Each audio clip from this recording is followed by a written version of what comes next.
Hello guys and welcome back to the channel, and today I'm here to showcase you all as seen in the in the title, my 31st place out of 85 man regional Infernity Fiendlink list with Handtraps. From my personal experience at the YCS, I just saw that Handtraps are way better than board breakers this format, because they achieve so much more and make breaking boards going second way easier than with board breakers this format. I myself am a board breaker guy, so of course, since born and raised with Infernity, it was really cool to just test out with hand traps, and it actually is really insane. You might be all thinking, how do hand traps even work with Infernity? Well, it's pretty easy. You just go for Sprite Sprint, jump them Sage, like always. Or Fiendsmith sequence, make Aerial Eater, dump Sage, then summon Sage back with Cross Sheep or with Yama, whichever you choose. And then do Sage effect, discard your entire hand, and link Sage away for Sheep or Yama, whichever you have left. And then Sage effect, dump Archfiend, and then just go full combo by accessing Archfiend with with or the Yama or the Sheep, whichever you made. I will make a combo guide for it, because there are way different combos than the normal Fiendlink combos we made. So yeah, I hope you are excited to see this. I'm really excited to showcase this because it's really insane for what it did, and 4-3 at the 85 man regional and then getting 31st place is pretty insane for Infernity. I always go for the positive record, and I always am very happy with that. Of course, big shoutouts to Thomas, Cas and Avenger. We all put our thoughts into this list. We started comboing and testing the combos, and they're actually really smooth. We're still making new ones, of course, because there's still way more lines we are figuring out. But when the time is so far, we will make a combo guide. So yeah, big shoutouts to you two guys. We are really the Infernity labbers. So yeah, let's just get into the deck profile. So yeah, enjoy. Let's start with the main deck, and then of course with the best cards of the deck. We play, of course, one Archfiend, one Sage. These are normal, of course. I mean, just like in the regular Fiendlink list with board breakers, you play these, of course. And like said in every video of this, of Fiendlink variant, these are just the names you need to make it work, because it's smoothly accesses your Infernity cards, and Infernity cards are garnets, and we really have to like develop to in the game of Yu-Gi-Oh for how far we have gone, and like every card really has to combo now in competitive Yu-Gi-Oh, which I find really sad. But yeah, the game has just gotten way too fast, and Infernities don't do anything on their own. This is a 50 card list, and with the 50 card list, I'm really happy to announce that my boy Necromancer is back in the list. We actually tested this out with Necromancer, and sometimes you really just need it in this variant in this version with Handtraps, you really need it sometimes to access your second barrier, which I'm really happy about, because these are just my main dudes, you know. So yeah, I'm really happy that it made it again. And this is actually your main normal summon if you only open Fiendsmith cards, which happened to me way too many times.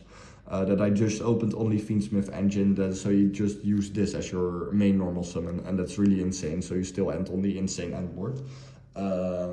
So yeah, it's a 50 card build, so in 50 cards more names are viable. So Necromancer is really we really wanted to include Necromancer. Then of course for the Infernity spells and traps, we play one launcher and two barrier. It's still at one, of course, so you can only play one and two barriers, always has been the correct way. Next ban list, it will come back to 3, trust me. Can't wait. Then for the Fiendsmith cards, it's 50 cards, so we try to max out the engine, because they are just so broken for Infernity. 3 Engraver, 1 Lacrima, and of course the 1 Little Lurry. Yeah, we try to max it out here. We are playing 2 tracked, of course, because breaking in more than one tracked is just not good at all. You rather see other cards like non-engine, extenders, or starters. But 3 engraver is always good. Sure, you can break in two, but then you just go for Sage, this card. So I will also showcase in the combo if you brick in it, for example, for how it works. So in this variant, it just doesn't really mind if you open more than 1 engraver. Of course, you rather see more starters, extenders, or non-engine. But yeah, I will showcase for sure. I'm sorry for stuttering, I'm still working on it. So yeah, of course, those are for your Fiendsmith cards, and yeah, of how broken they are. And then of course, like said and already explained, why 2 tracked. Then for Yubo cards, of course, you play the OG names, Incarnate and regular Yubel. Yeah, you just got to have them in the list, and yeah, 1 is perfect. 1 for both is perfect. You don't want to open them. Sometimes it's really cool to open them, so you can make an early Phantom, but that's just it. The only thing why opening them is good. They are Garnets too. 2 Spirit, of course, correct way in my opinion. For Infernity it is. You should play 2. That card is insane, Spirit. Then of course your main starter is Beckoning Beast. You have seen it in the other combo guide. This card is full Infernity combo in any way. Fiendlink wise or not, this card is full Infernity combo. Together with Fiendsmith of course, but that card is just insane. Then we play 4 Lotus. Yeah, it's 3 Lotus and 1 for 1. You just use 1 for 1 most of the time to summon Lotus. You can also summon Squirmer with it, of course. But that's basically it. You just play... because we play in 50, we want to see more starters. So that's why we're maxing out on starters and extenders. Because you really want to see them in your opening hand. Tested it out. This is not bricky at all, this variant. I really like how flexible and how insane times it can open, like down. We do play only 1 Squirmer. I cut it in for an extra hand trap because in this format you really need to play a lot of hand traps, which I really don't like, but it is what it is. But the 1 Squirmer has actually been working fine for me. I really love it at 1 actually. Well, I do of course love the second one. I never had a time where I was testing or when I was playing at the regional I was like, damn, if only I had the second one, but the one really came up to me. The second is most of the time just as an extender, but I think it's fine for now at 1, depending on what the ban list will do of course. But at 1 it's fine, at 2 it's also good. I won't recommend 3, that I'm not, so 1 or 2. Then of course you should play 4 Nightmare Throne, because it acts as Beckoning Beast, or if you already have it, acts as Lotus, or if you already have those both in hand, you just make an early Phantom. This card is utterly insane of how broken this is. 1 card combo, baby. Then Nightmare Pain and Opening of the Spirit Gates, you should play them. Spirit Gates at 1, sadly of course, but at a fair reason. And Nightmare Pain, you should just play 1 because breaking in more is just not good. And then of course the 1 Big Red Dog. It should be played for combo, of course, you need it. And also it's sometimes really cool to open if you do normal summon Beckoning Beast and they do Chain Imperm and you do Chain Charvara, which is really cool. Alright, then for the non-engine we play 17 Handtraps and 1 Called By, of course, because we got to respect that those mulch-armies and shifters.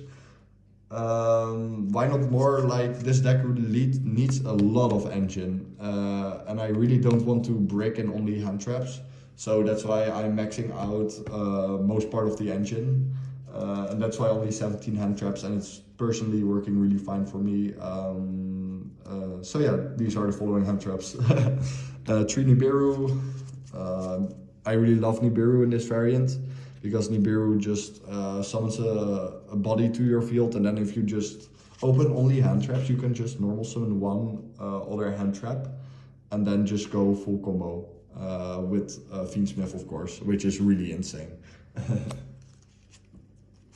Then 3 Ash Blossom, of course. Ash is Ash. Always has been the best hand trap, I think. I'm not much of a hand trap guy, of course, so I don't know, but Ash is good.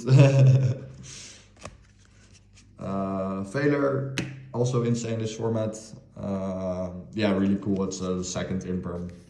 But Imperm better, of course. Then 3 Draw. Fuck, do I hate this card. I hope this card get banned. I'm not a fan of Floodgate hand traps, Ban Shifter too, but it's just really good this format. Yeah, and it has been working out as a hand trap. I hate running this in this list, but it's a necessary evil in this list. Too bad though. Then of course Imperm always have been our hand trap because we can set it. But yeah, I personally Imperm is my favorite hand trap because of how long I've been running Imperm, because I only play Infernity, of course, so Imperm has always been a main staple for me. So yeah, Imperm because of how good it is, this format, of course. And then 2 Moonlit. Moonlit really comes up a lot. Yeah, I got this, I got the hand trap recommendations from Thomas, because he used to playing hand traps. And I just followed his advice on which hand traps were good this format, and he recommended all of these, and I agreed with them. I tested them out online, and I really love these hand traps, which I chose, except for Droll. And then 1 called by, of course, like said, you gotta respect it, Mult Charmy or the Shifter. That was it for the main deck. Then for the extra deck, there's only been made 1 change. Instead of the Breaker variant. 2 Phantom, you can play 3. You can cut Underworld Goddess for the 3rd one, but I really want to play Goddess because of how sick and insane I find the card, and it really comes up a lot of games, the Goddess. And the 3rd Yubao comes up in like 1 of 10 games. And Goddess came up more for me, also in testing, so I wanted to play Goddess.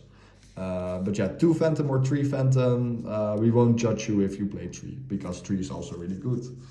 Then 1 Aerial Eater, of course you need it for the combo with your Fiendsmith cards. Chaos Angel is just insane on its own. You can make it too easy with Engraver Archfiend, and then just have a Light and Dark Chaos Angel. This card breaks boards on its own, and a lot of decks can play around this guy, so play it, it's a must. Then High Wave King, of course, for Fiendsmith plays, and of how easy to access it is. Then 1 Underworld Goddess of the Closed World. Like explained, I like this more than the 3rd Phantom, and it comes up a lot with mini Goddess and then make the big Goddess. It's just insane for that you can just link away 2 of your opponent's link materials, and then you should make this insane card that's just a Dark Ruler no more. And can negate special summons from graveyards, and is a bit harder to out than other cards, so I really think the card is insane. This is the change we made. We cut it IP for Rage, because if you get drolled, you can still end on Rage, High Wave King, and a Phantom, which is really insane.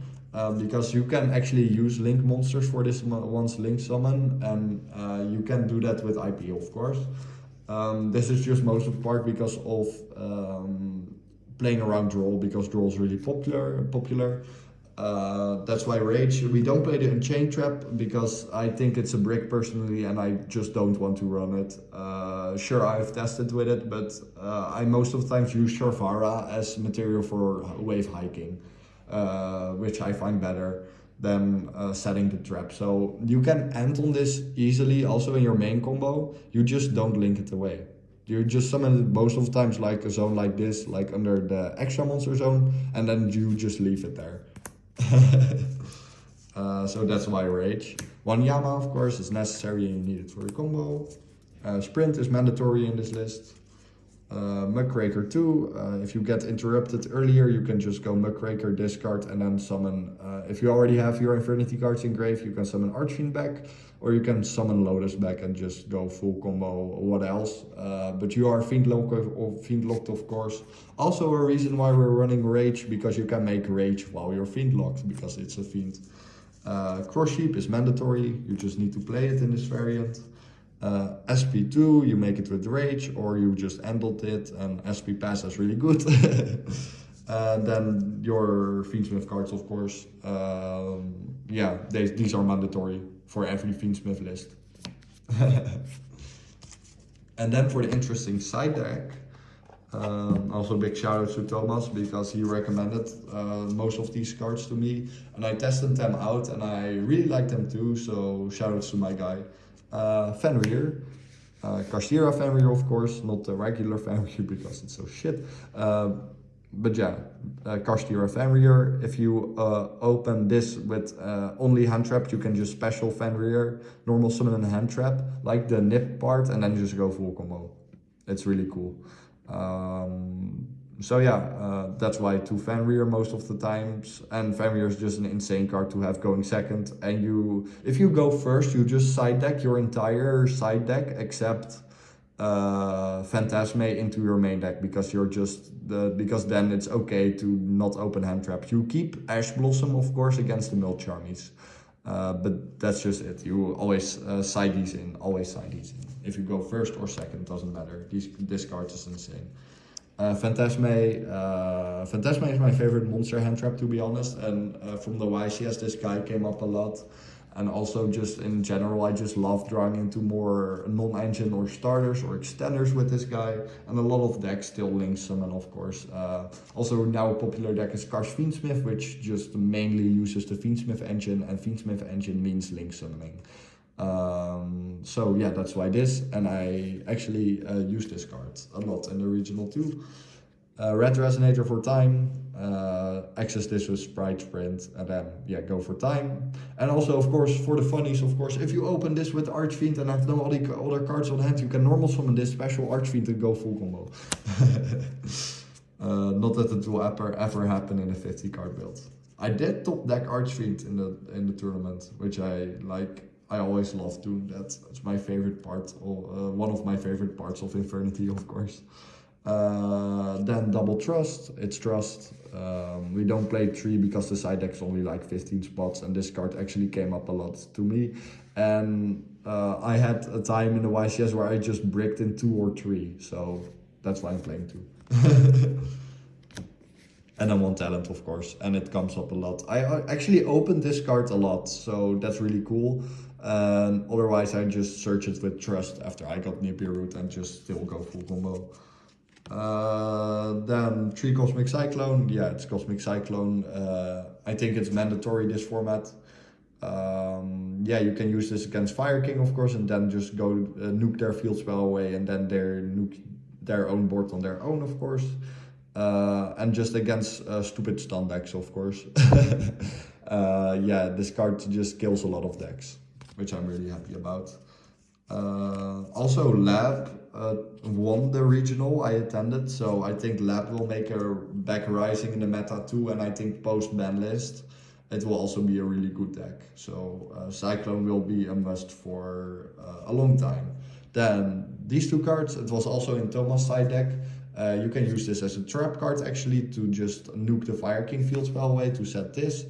And it's also an extra Nightmare Throne target, of course. And Rave Solve, if you open it, you can just search Fenrir, of course. Most times it's at your opponent's field with set rotation. And then, of course, the 2 most insane trust targets, D-Barrier and DDG. DDG kills Snake Eye, of course, and D-Barrier mostly kills Tempai and Centurion, which I'm really happy about. These 2 cards are insane for your trust targets. So yeah, that was the deck profile. I hope you all really enjoyed. Of course, here he is. I hope you all really enjoyed to see this variant working with Handtraps. It's really insane. This list is crazy. I also went last week at locals. I went third place with this, going 3-1, only losing from Cash Fiendsmith because I got hand trapped for days. They opened 4 hand traps and one starter, so that's just insane, and I can't win the grind game against that if they keep hand trapping me, which are 2 draws, for example. So yeah, that's why I'm still practicing my Cash Fiendsmith matchup for sure, because of how popular the deck is. But of course the ban list will drop soon, and I'm just here to see Launcher back at 3, of course. So yeah, I hope you all enjoyed, and I really hope the ban list shifts up the format and gives us 3 launchers so that we can play more names. That would be very cool. And of course this build is still Infernity, and I can keep saying that. I will keep saying that because it is. And if you don't agree with me, you should just look better into it and just play it out yourself. Because your main goal of the deck eventually is your Infernity cards. So yeah, thank you all so much for watching, and I hope you all enjoyed. Thank you all for being the best community I ever wished for. So yeah, Infernity best deck, Infernity for life. Let's see what the coming format has to bring for us. Bye bye.